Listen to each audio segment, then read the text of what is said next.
Joining the Wollamai National Park and nestled in a quiet valley amidst farmlands and vineyards is the tiny country town of Kandos.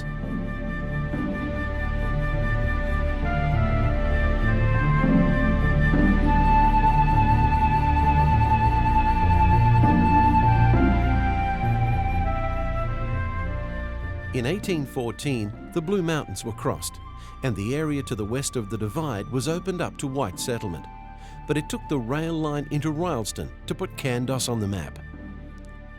In 1884, the railway line was opened from Lithgow to Rylstone, and the engineer in charge, James Angus, discovered the limestone that was here and the coal in the mountains, two ingredients for the making of cement. On the 22nd of May 1913, the New South Wales Cement, Lime and Coal Company was incorporated. Plans were drawn up for a town which was to be called Kandos, which was an acronym of the names of the men instrumental in its foundation. Kandos Cement began production in 1916. Every job was a hard job because it was all manual. They didn't have the mechanisation that we have today. There were times when the build-ups in the kiln, we call them rings, when the ring formation in the kilns had to be removed. Today we have a Remington tool that shoots a bullet that can cut a wedge through the material to allow it to drop.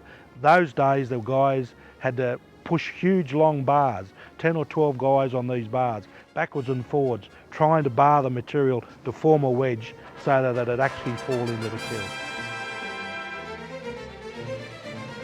In 1924, Kandos Cement was asked to supply cement for the greatest engineering feat ever undertaken in Australia, the Sydney Harbour Bridge.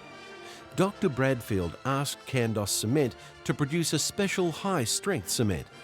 They would have had to play around for quite some time to get the correct PSI compression test that Bradfield wanted. So it would have been a very exact and demanding task for them. 34,000 tonne of cement was supplied from the Kandos plant for the building of the Harbour Bridge.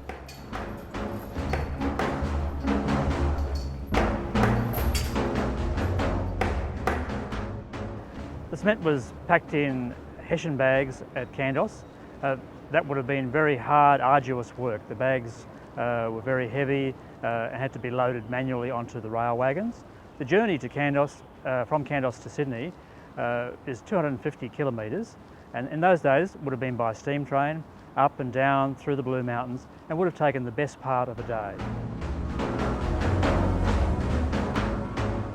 There were teams working on both the north side and the south side of the bridge simultaneously. Work was non-stop to accomplish the very deep pours for the footings and other foundations.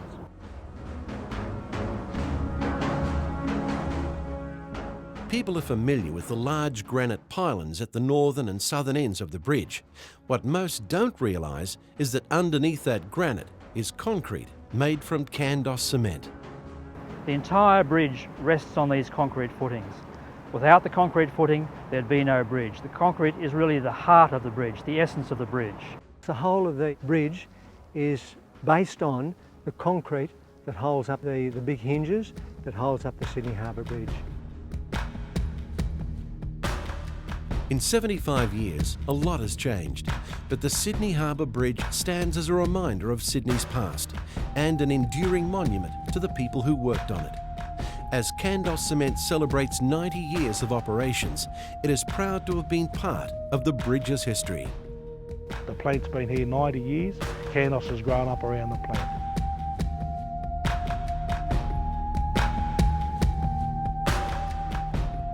The record for Kandos is phenomenal, and to think that the cement we provide is world standard goes to speak for the way that the cement works are being run and the way the people are carrying out their job to keep it that way.